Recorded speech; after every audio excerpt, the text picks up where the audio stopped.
Grazzi ħafna tal-li rġajtu naqqattu magħna. Mela bħalma kont qed ngħid qabel jiena rrid nuża dan il-programm biex nagħmel challenge serju lill-Ministru lill-MGRM u lil dawk kollha li qed jippruvaw jużaw il-liġi biex ineħħulna id-dritt li naħsbu u nitkellmu fuq dak li rridu aħna. Naf li s-suġġett tal-gender therapy huwa suġġett li huma l-iktar mod aħrax qed jippruvaw jagħlqu ħal in-nies allura jiena propja għażilt dan is-suġġett ta' gender therapy biex aħna nitkellmu fuqu għax il-liġi tippermetti li aħna nitkellmu fuq gender therapy kif fuq affarijiet oħrajn. Allura jekk il-Ministru jew Helena Dalli jew Silvana Ġus jew kulħadd tal-MGRM joġobhom li aħna qed niksu l-liġi qed nagħmlu riklam fuq dan il-każ jagħmlu kawża l-qorti, eċetera, eċetera, mhux problema. Miegħi fuq din il-panel illum għandna żewġ guests, għandna lil Dr. Simon Merċieqa li dejjem jagħti opinjoni tiegħu min-naħa akademika u ħajkolli issa naqleb għall-Ingliż. Also on the panel today is Mike Davidson. Mike Davidson is one of the many, represents one of the many organizations who have stood up internationally for Matthew on this case. Before I actually start asking you about yourself and your organization and everything, I just want to point out one thing in English so that you understand perhaps what I have been saying. I want to make it absolutely clear to everybody that I am in no way advertising gay therapy. I am simply applying exercising my rights of freedom of speech, freedom of religion, freedom of whatever I wish to use, so that I can talk about the subject and learn more about the subject and everything. The Maltese Constitution actually says this so that we actually make perfectly clear what we're trying to achieve here. It says freedom of conscience and worship, Article 40. All persons in Malta shall have full freedom of conscience and enjoy free exercise of their respective mode of religious worship. So therefore, if I want to talk about my religious belief, I can do so. There are certain conditions under Article 3. Nothing contained or done under the authority of any law shall be held inconsistent with this one. So there is no law in Malta that is above the Constitution. And the next article, which I would very much like you to be aware of, it says, protection of freedom of expression.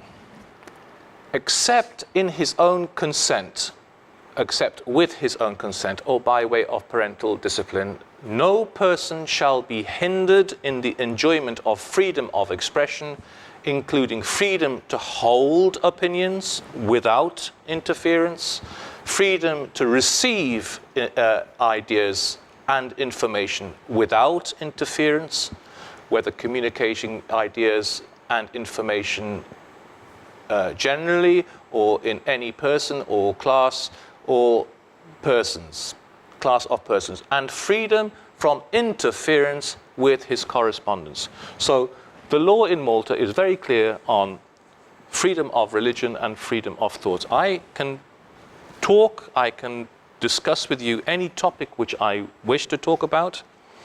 So I have chosen gender therapy because I know that the minister and the people she surrounds herself with are trying very hard to contain this, even legally.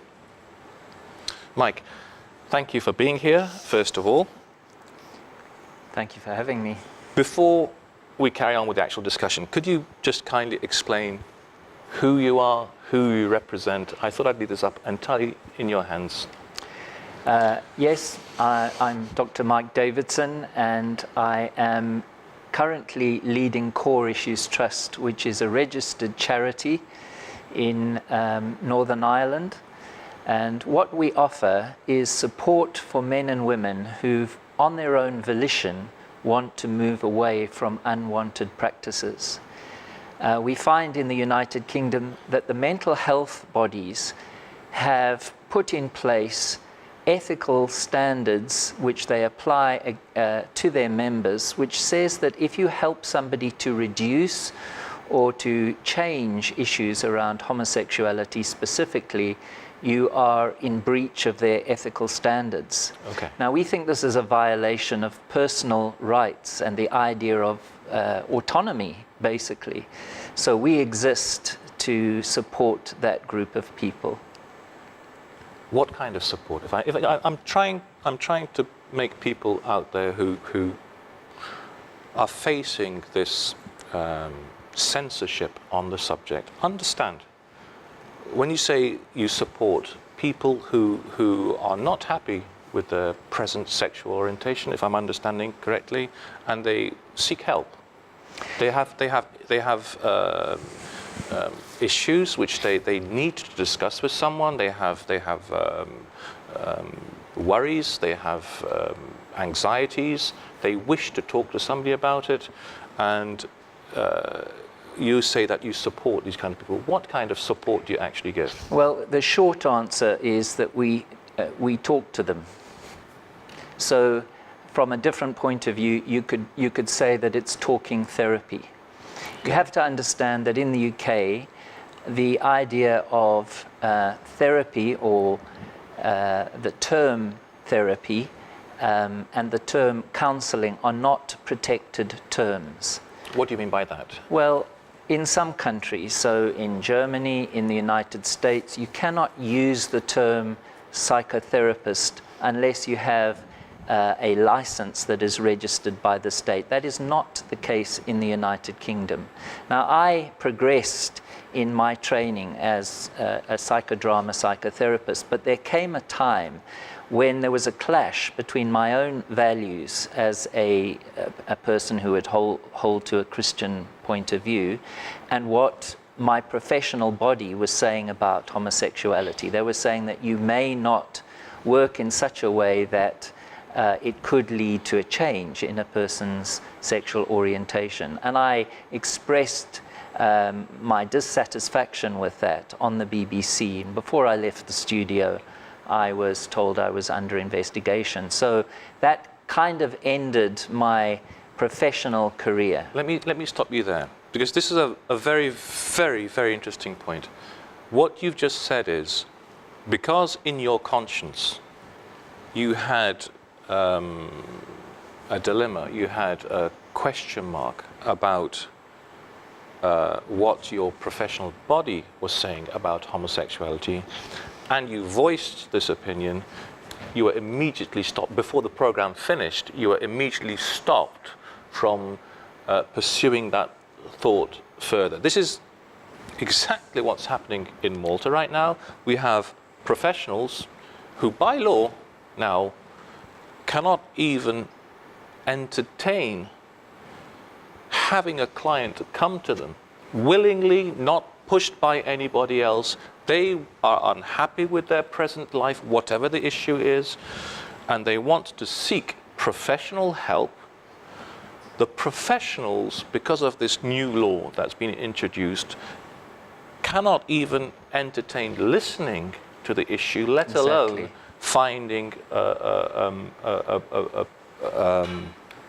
a way forward to help the individual seeking the help on their own. So what happened to you is now happening also here in Malta. There are many professionals, I think, Simon, you might wish to come into this, you might know of people who have actually stated that they cannot even talk to someone who actually says to them, I need help with my sexual orientation or sexual preference or whatever. So this actually happened to you directly. So I interrupted you. Yes, that happened, and the result is chilling. There's a very high level of intimidation, so that professionals now are restricted in what they can do for a person who is genuinely confused about their sexuality. You know, I mean, these, if I may, I don't know, can these people be so anxious as to it really affecting their everyday life? You know, if I have this internal anxiety, who am I? What's wrong with me? it's a genuine, I'm not saying there is something wrong with them, but this could be a thought going in my head. What's wrong with me? I need help. I go and seek help and I can't find help. I personally think that is very dangerous. The problem is no research is being done about that. So we'll get endless research from the gay lobby or about the gay lobby. But in terms of those who are unhappy with their feelings and what they face in life and the restrictions that are on them, there's very little, if in fact, I don't think there's any information apart from what we might provide. That's the concern. Where this leads is the end of any kind of academic debate. That's the first thing that goes. Debate ends. You may not talk about this. It's a done deal. The second thing that goes is no research can be done because no research money can be found. No publisher can be found. Everybody's afraid of looking at things from a critical point of view, and that's the immediate danger as far as I'm concerned. It's the end of critique, it's the end of criticality, and it is the development of an ideology that nobody is allowed to challenge. No, on this point I agree with you in the sense I'm not going into the issue whether it is good or not. Therefore I'm not a psychologist, I'm a historian. Therefore on that point definitely I cannot comment. But on the point that you hinder criticism and you hinder research of whatever type, whether in favor of gays or against gays. No, if you want, this is not the subject. No, exactly. But to give the idea, whether it's in favor of freedom or not, research is research. Research is research. Therefore, that's the worst thing you can do. Obviously, then everybody has his own ideas. I teach history of sexuality, and I love a lot Foucault. Foucault used to make love of the psychologists, as you know. All type, not just of the issue of well-being being given in the hands of psychologists. Okay, there were even the consequences for these ideas. Some were even tragic, but let's not go into that one. That's another issue. But obviously, you need to leave academia free to think. But that's a point. That's a point. I agree. And the second point, I've already made it here. You're talking here about adults. Therefore, in my opinion, this is how I see it when it comes to individual rights. Because first we had the natural law. Then we moved to the universal law. Now we're moving to individual law, so individual rights. Universal rights, individual rights. Obviously, if you're talking about adults, I think I need to be let free what I'll do with my body, irrespective of my decisions. That the decision needs to be respected. So two fundamental. And I think on these points, no discussion. Two fundamental issues that we believe these laws are hindering is one, debate, academic research. Let people do their research and then debate on it academically is by far the healthiest way forward, Ivan. rather than saying you cannot even talk about it, let alone research it. Progress in academia always started when academics started to challenge established laws. Darwin challenged the established laws of the Bible, let's put it that way. Okay, there's always problem. When you start challenging, someone can also now start challenging Darwin. I have no problem about that, but there's an academic process. But in this case, we are hearing that if I have an opinion, if I have a belief, and I want to put it forward, you cannot even talk about it. That answers all again will be given to you by Foucault. Foucault, in one of the books of History of Sexuality, states, and I explained it incidentally to a student this week, that we have a tendency where we equate truth with law or with authority. Always, throughout history, whether it's Christian beliefs, whether it's Muslim beliefs, whether it is a question of secular beliefs. Okay. Obviously, truth is not necessarily linked with authority. Authority is not necessarily the embodiment of truth. Exactly. And we must challenge authority. Yes, we must definitely. for That's the part of sake of democracy. the truth. And we always say in this program, we seek the truth. To speed things up again, I know that as part of your work, you produced, in my opinion, a very, very important piece of work, which is the film called The Voices of the Silenced. The Voices of the Silenced. I saw this film and I was struck by the genuine concerns of individuals who spoke in it. I'd like to show a very, very quick clip. The greatest privilege I have is in listening to the stories of men and women coming out of homosexuality. Many have never shared their stories with any other person, and we're honored that they've given us their trust.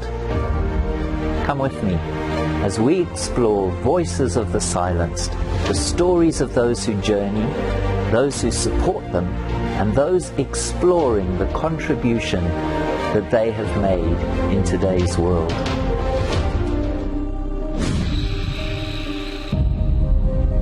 Christianity changed your completely. I mean, what we see now is the result of the Christian faith. Even Roman law, which became important later on in the history of Europe, was actually Christianized Roman law.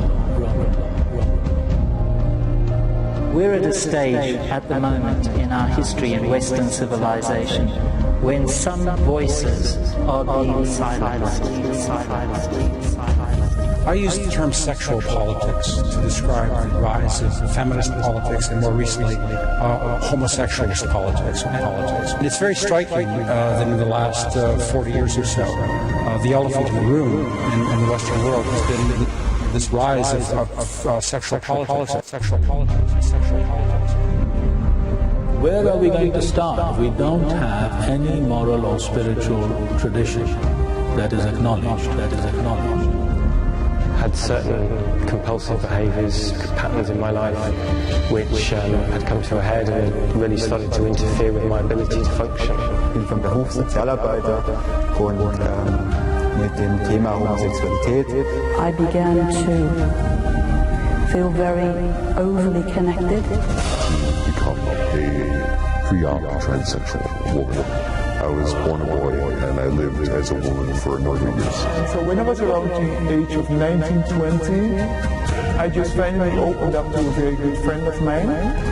And we became very close very soon in our friendships and we really opened up to one another. Eigentlich erleben, dass ich nicht dazugehöre, dass ich nicht angenommen bin bei denen. And at some point, we started to become very dependent on one another emotionally.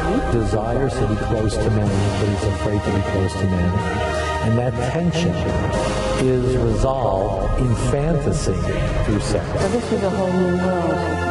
And I was very Facing Europe today is equal. Ich heiße David und ich bin I wish that I had been able to much earlier. We started to become very dependent on one another emotionally. And I have a deep heart for people now who are in my situation, who needs help. For some people, homosexual practices just haven't satisfied their longings. And this is a group of people who resist the idea that homosexuality is normal. Voices of the Silenced allows them a safe space to be seen and to speak their truth. They speak against a backdrop that's often hostile and which misunderstands their motive in sharing their stories. People from all over Europe, America and Africa have allowed us to film them. And here are some, by no means all, of their faces.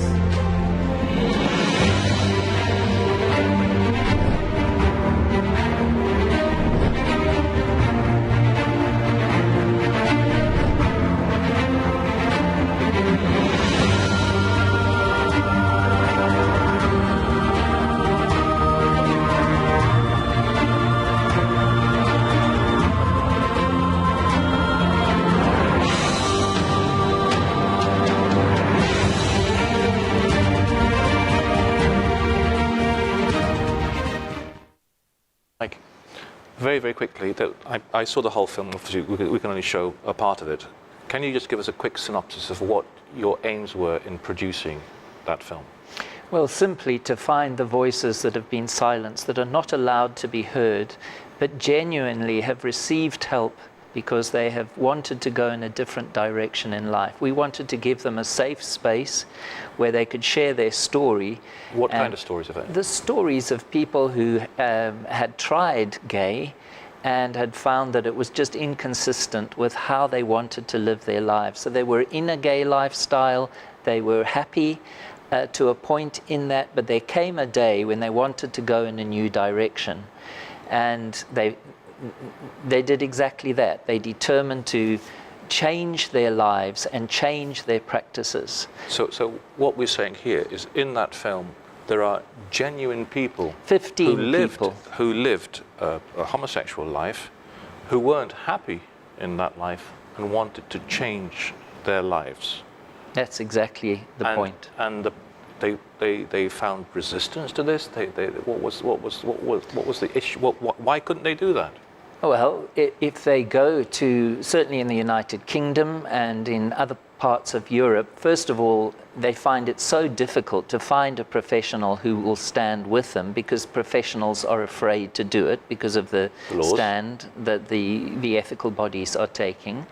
And those who did find themselves with a professional were often given gay-affirming therapies and told that they wanted to move away from this because of systemic homophobia within society. So society was blamed for this.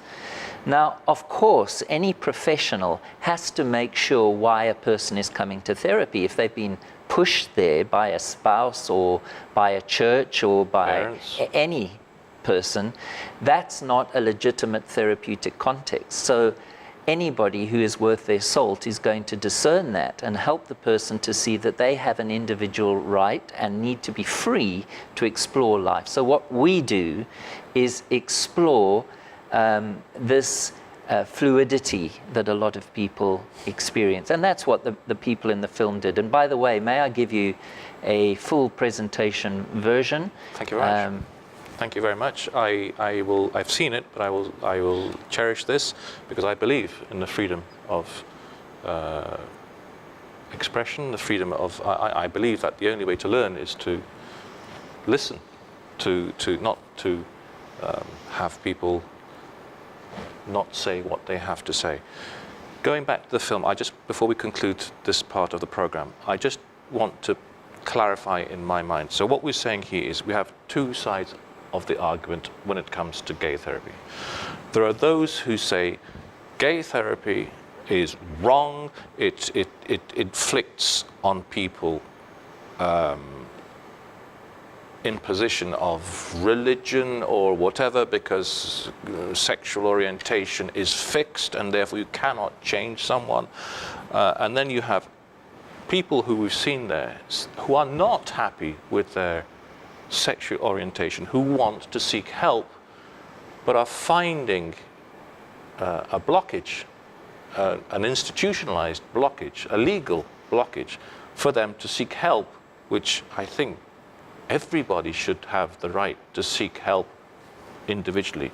So we have two sides arguing that if these people go to seek help, then the danger is that they will be brainwashed, they will be forced to change their sexual orientation, and because it's fixed. And we have others who are saying, listen, if I want to go and seek any help that I wish, that should be available. Is this correct? This is correct. The problem is that when we do have debates about this, we are immediately told that in Great Britain, all of the mental health bodies are in agreement about this. The World Health Organization is in agreement about this. We're told that because the institutions have settled on this, that's the end of the story. But it clearly isn't in terms of what is happening out there among people who have this need. If you go to the largest psychological association in the world, the American Psychological Association, who certainly would not agree with the position I would state, if you look at their 2014 Psychology and Sexuality Handbook, the Handbook of Sexuality and Psychology, I believe it's called, you'll see very clearly there that they have explained that sexuality, in terms of homosexuality, often does have a cause. That in some cases, not all cases, abuse has taken place. Let me interrupt that, because this is let's explore these things in the next part of the program. We have to stop now for a break. Erjo kuno mana, guarda nel break.